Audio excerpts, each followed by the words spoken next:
मक्का Saudi अरब में स्थित एक ऐसा शहर जिसे इस्लाम की जन्मस्थली कहा जाता है। यही वो जगह है जहां से 1400 वर्ष पहले एक मजहब, एक पंथ या एक विचारधारा का जन्म होता है जिसे इस्लाम कहा गया। और आज इस मजहब के करोड़ों अनुयायी इस दुनिया के कोने कोने में है।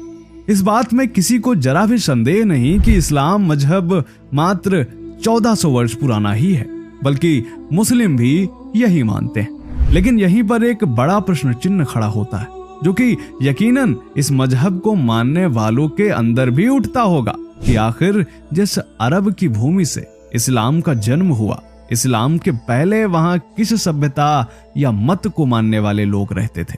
1400 साल पहले आखिर अरब के लोग किस शक्ति में विश्वास करते थे। इस्लाम के जन्म के साथ जिन काफिरों के पूजा स्थल ध्वस्त कर दिए गए, जिनको भयवश इस्लाम को मानने पर मजबूर कर दिया गया, आखिर वे काफिर कौन थे? आखिर वे काफिर किस पंथ को मानते थे? आखिर कौन से बुतों की पूजा की जाती थी उन काफिरों द्वारा? अरब में जिन बुतों अर्थात मूर्तियों की पूजा करने वालों को 1400 वर्ष पहले काफिर नाम दे दिया गया। जाहिर सा सवाल है कि जब इस्लाम नहीं था तो अरब में वह कौन सा धर्म था जो अरब के लोग मानते थे? आखिर जिन मूर्तियों को तोड़ने का जिक्र इस्लाम में किया गया, वह मूर्तियां किन देवी देवताओं की थी?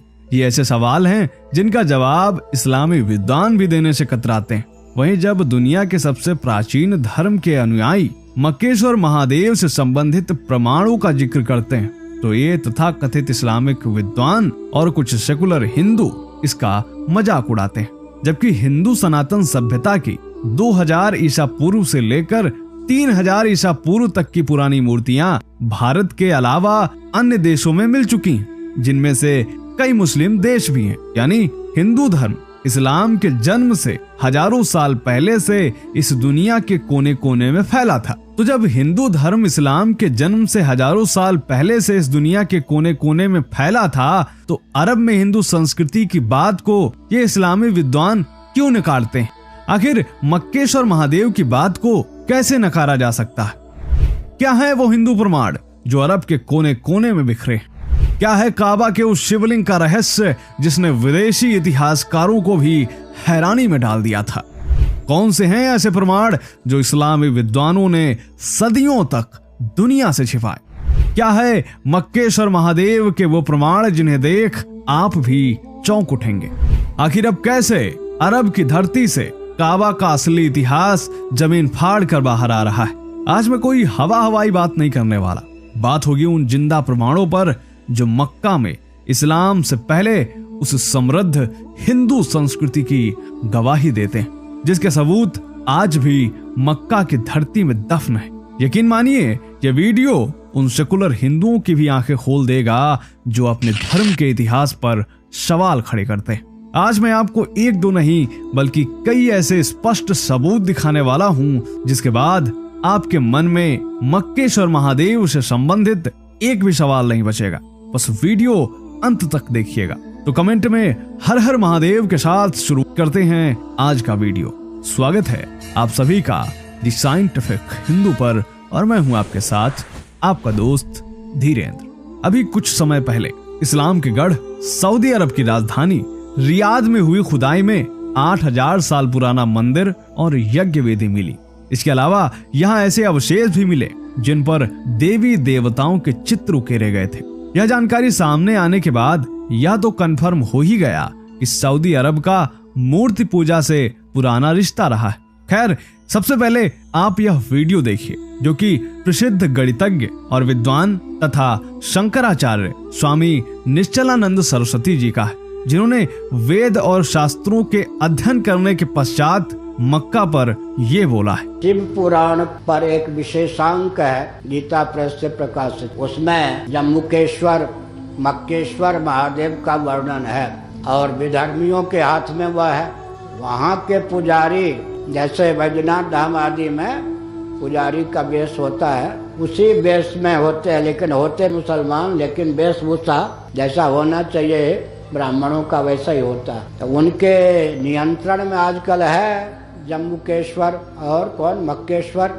स्वामी निश्चलानंद सरस्वती जी ने इस वीडियो में जो भी कहा उसका एक एक शब्द सत्य है और हर बात उन्होंने प्रमाणों के आधार पर ही बोली। इसके बाद हमने जब और रिसर्च की तो हमें काफी खोजबीन के बाद यह मिला। अगर आपको ये श्रीयंत्र लग रहा है तो जरा रुकिए, ये कोई श्रीयंत्र नहीं है बल्कि काबा का पुराना नक्शा है। यानी काबा का निर्माण वैदिक अष्टकोणीय आकार में किया गया था और सबसे हैरानी की बात यह है ऐसा नक्शा काबा के अलावा दुनिया में किसी भी इस्लामिक स्ट्रक्चर में देखने को नहीं मिलता। यहाँ आप देख सकते हैं कि वैदिक अष्टकोणीय आकार में जिसमें एक चतुर्भुज के ऊपर दूसरे चतुर्भुज को बिठाकर फिर बीच में मंदिर स्थापित किया गया था। यह वही जगह है जहां 360 मूर्तियां स्थापित थीं, जिसका जिक्र इस्लामी इतिहास की पुस्तकों में भरा पड़ा है। इन 360 मूर्तियों के बारे में विस्तृत जिक्र हमें किताब अल असनम में मिलता है और जिसने भी इस्लाम के उदय का थोड़ा सा भी इतिहास पढ़ा है उसे पता होगा कि इस्लाम के उदय के साथ ही इन 360 मूर्तियों का जिक्र हर जगह आता है, जिनको इस्लाम के उदय के साथ ही ध्वस्त करा दिया गया। इंसाइक्लोपीडिया ब्रिटेनिका के अनुसार काबा में 360 मूर्तियां थी। आखिर यहाँ इतनी मूर्तियां क्यों थी? इसके विषय में द लल्लन टॉप के लिए ताबिश सिद्दीकी ने इस्लाम का इतिहास नाम की सीरीज में लिखा है कि काबा के आसपास 360 मूर्तियों का होना इस बात की ओर इशारा करता है कि अन्य सभ्यताओं की तरह अरब के लोग भी ग्रहों की पूजा करते थे। इसके अलावा कैरन आर्मस्ट्रॉन्ग अपनी किताब इस्लाम अ शॉर्ट स्टोरी में यह कहते हैं कि 360 मूर्तियों का होना साल के 360 दिनों की ओर इशारा करता है और वहाँ ग्रहों से संबंधित देवी देवताओं की मूर्तियां थीं और उस समय लोग यहाँ हज करने के लिए आते थे और वह लोग काबा के 7 चक्कर लगाते थे तथा इन सभी देवी देवताओं की पूजा करते थे। लेकिन जैसे ही इस्लाम का उदय होता है ये 360 मूर्तियां नष्ट कर दी जाती। लेकिन इन सारी मूर्तियों के केंद्र में जो पत्थर था वह नहीं हटाया गया। यह कोई सामान्य काला पत्थर नहीं था बल्कि एक विशाल शिवलिंग था और यह खंडित अवस्था में आज भी यहाँ पर मौजूद है और मुस्लिम इसी पत्थर की पूजा करते हैं। मक्का के काबा में जिस काले पत्थर को चूमा जाता है उसका भविष्य पुराण में भी उल्लेख मक्केश्वर महादेव के रूप में किया गया है। स्क्रीन पर आप भविष्य पुराण का यह श्लोक देख सकते हैं। पहली शताब्दी के प्रसिद्ध रोमन इतिहासकार दौदरस सलस के मुताबिक भगवान शिव और काबा का प्राचीन जुड़ाव है। वो कहते हैं कि आज मक्का जिस जगह पर स्थित है यहाँ के प्रमाण ये बताते हैं कि यहाँ पहले मक्केश्वर महादेव का मंदिर था और इसी जगह काले पत्थर के रूप में विशाल शिवलिंग था जो खंडित अवस्था में मौजूद है। रोमन इतिहासकार की यह बात अपने आप में एक प्रमाण है जो भगवान शिव के शिवलिंग की बात को और अधिक बल देती है। इसके अलावा एक दिलचस्प घटना का वर्णन भी हमें इतिहास में देखने को मिलता है जो कि उस समय इस्लाम के उदय और भारत के एक हिंदू राजा से जुड़ी हुई है। यह बात है 680 की, जब इमाम हुसैन मदीना को छोड़कर मक्का पहुंचते हैं। वो यहाँ हज करना चाहते हैं लेकिन उन्हें पता चला कि उनके खिलाफ साजिश रची जा रही, दुश्मन उनका कत्ल करना चाहते हैं। इसलिए उन्होंने अपना इरादा बदल दिया लेकिन वो बच नहीं पाए।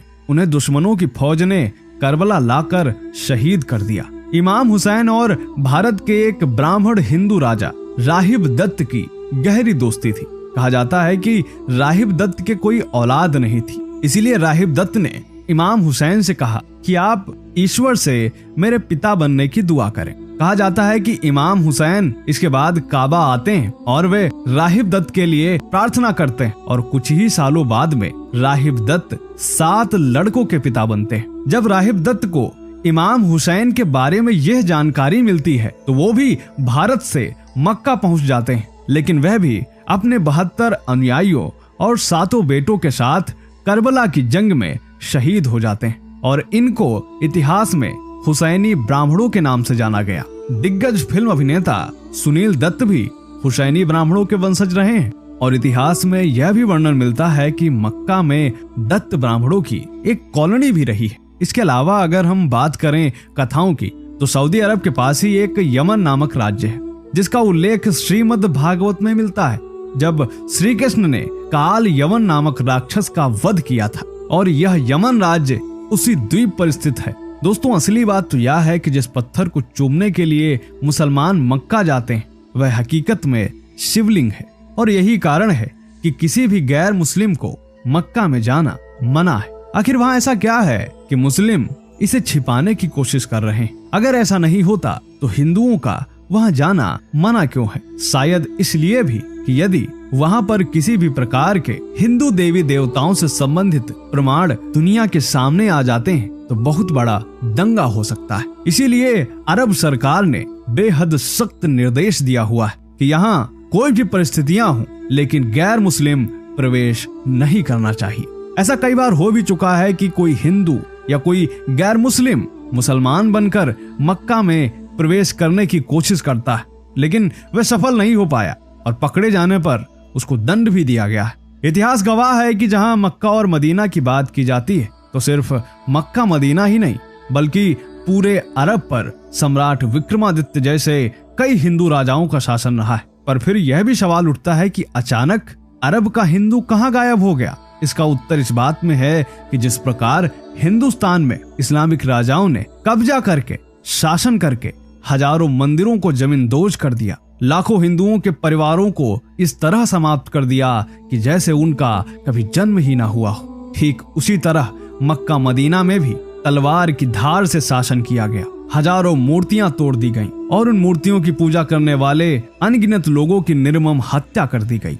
मक्का में जिस विशाल पत्थर को आप चादर में ढका हुआ देख रहे हैं वह कुछ और नहीं है बल्कि एक शिवलिंग ही है जिसे आज तक दुनिया की नजरों से छुपा कर रखा गया है। सदैव इसको काले वस्त्र से ढक कर रखा जाता है, वरना जरा सोचिए कि इसको ढकने की क्या आवश्यकता है। अरब के इतिहास से लेकर के पाश्चात्य देशों के इतिहास तक और पूरा का पूरा सनातन इतिहास मक्केश्वर महादेव मंदिर के प्रमाणों से भरा पड़ा है। आज मैंने आपको बताया वह तो बस थोड़ा सा ही था। अगर आप और भी प्रमाणों के बारे में जानना चाहते हैं जो कि मक्केश्वर महादेव से जुड़े हुए हैं तो वह भी हमें अवश्य कमेंट करके बताएं। मिलते हैं आपसे अगले वीडियो में, तब तक के लिए जय हिंद, जय भारत, वंदे मातरम।